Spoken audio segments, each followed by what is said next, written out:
Hey Soundwave, look at this cool radio I found. Autobot intruder. What? Where? Hello, my baby. Hello, my honey.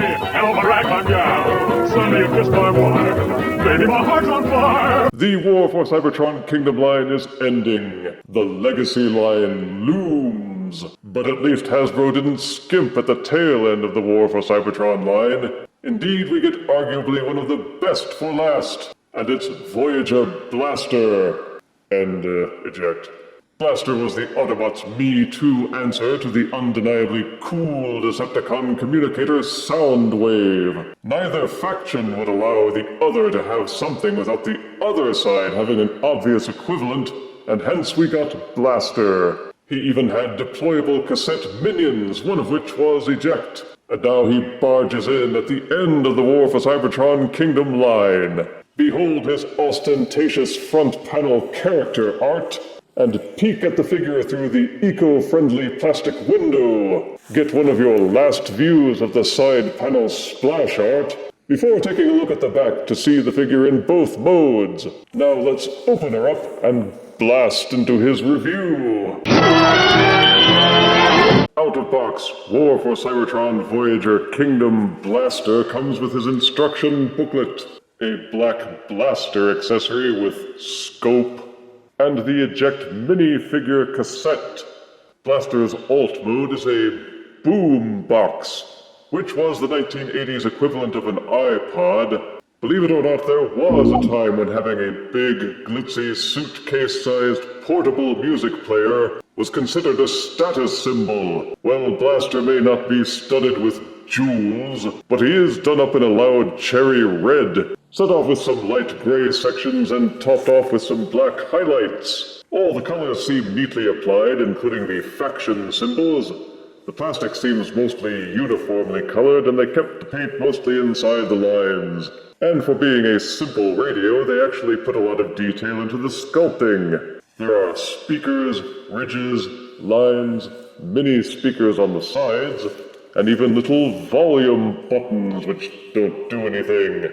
Sadly, these play buttons are all welded together. They can't be pushed independently, but clicking on them does open the cassette hatch.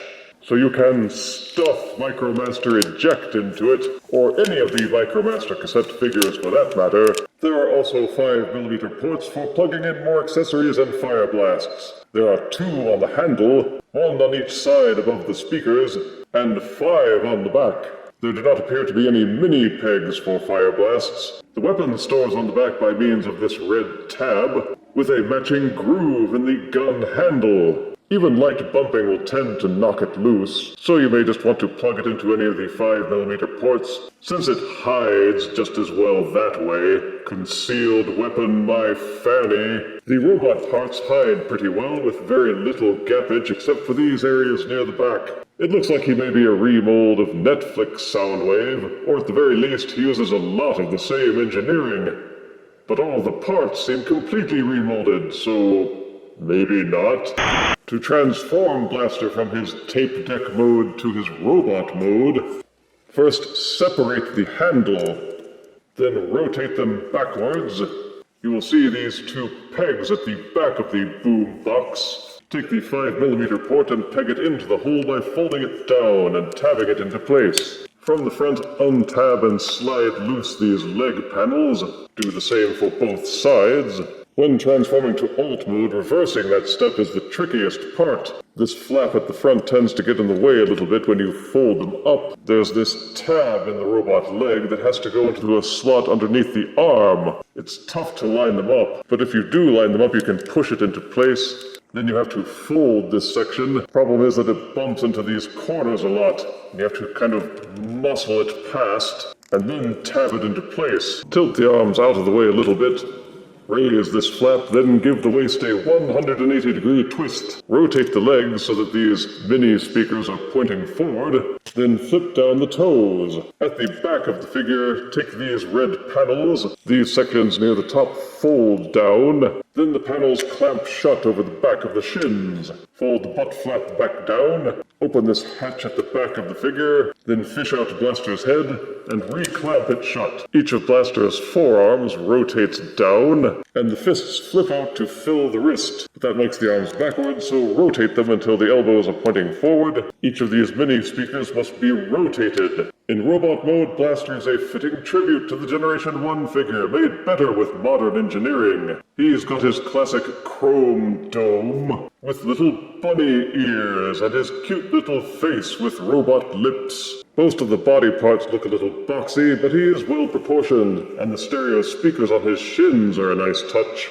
They hid away almost all of the stereo parts very convincingly, even the big ol' handle. He's got some good heft, and feels quite solid with almost no rattling. The only visible hollowness are on the backs of the thighs, and on the forearms. The hatch gimmick still works perfectly, and you can still store Eject at his chest, or any of these Soundwave Micromaster cassettes from the War For Cybertron line. Weapons can be plugged into either one of his hands.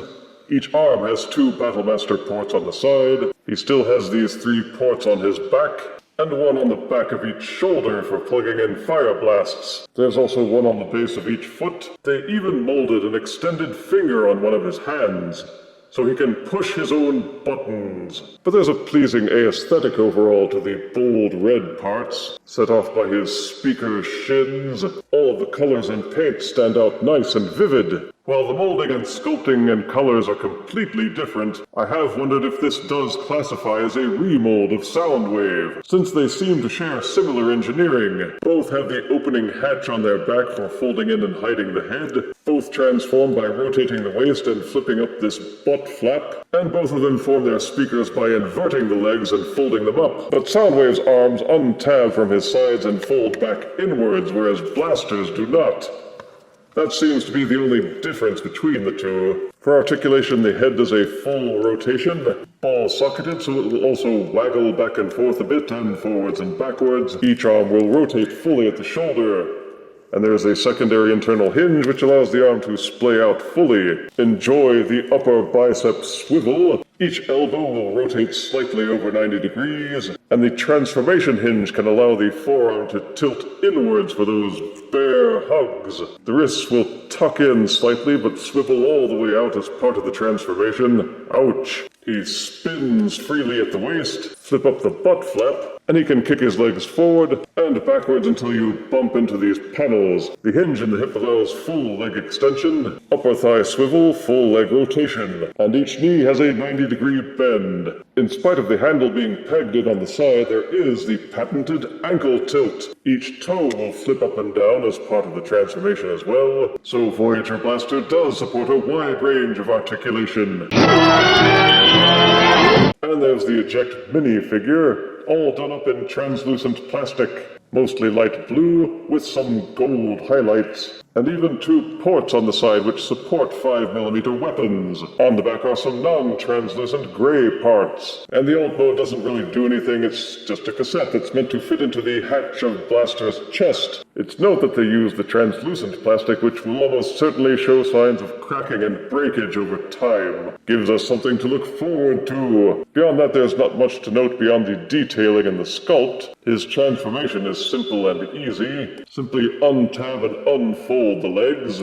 Rotate them so the shins face forwards. The arms rotate and fold down from inside. From the back, the head flips up and rotates forward. Rotate the arm so that the elbow points forward, and the transformation is complete, simple and effective. You can utilize the ports still to hold weapons, but beyond that, his only features are the articulation, which includes a freely rotating head, which can also lean backwards on its ball socket. Each shoulder will freely rotate, and you can extend the arms up and down. The elbows are ball socketed. There's no waist rotation, but you can angle each leg forwards and backwards, and each knee is ball socketed so that they can rotate and bend forwards and backwards. But since they didn't equip Eject with a 5mm peg, you can't plug him into the side of Blaster's arms or any of his ports, like you can with Soundwave's cassettes. They just got lazy. Boo!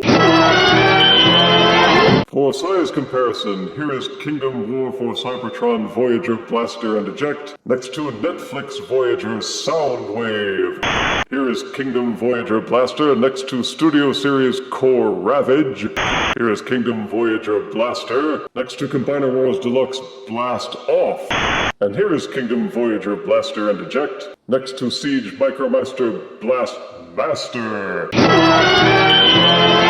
Kingdom Voyager Blaster and Eject are a nice bon voyage to the Kingdom line, and ends the War for Cybertron lines on a relatively high note. Titan's Return Blaster was okay, but that mold came with some pretty big drawbacks. Positives of Kingdom Voyager Blaster are vivid colors, strong details, some cross-line compatibility. Both modes feel rock solid, and the robot mode is well articulated. The Eject minifigure rounds it off, while still being compatible with the other War for Cybertron Soundwave cassettes. Negatives are that the weapons storage isn't very good. Getting the legs to fold up into the alt mode takes a bit of worrying force. The forearms are hollow, and if you're not into boom boxes, you may wonder why you'd bother with the alt mode in the first place. Eject's clear plastic is prone to stress fractures and possible future breakage, but you'd be hard-pressed to ask for a better modern remake of Generation 1 Blaster. This figure will carry over into the upcoming Legacy line, so if you missed him in the Kingdom line, fear not, he'll be back. I give War for Cybertron Voyager Blaster and Eject 9 out of 10 deaths. Keep circulating the tapes. If you refuse me, honey, you lose me, then you'll be left alone, oh baby, tell them all, and tell me I'm your own.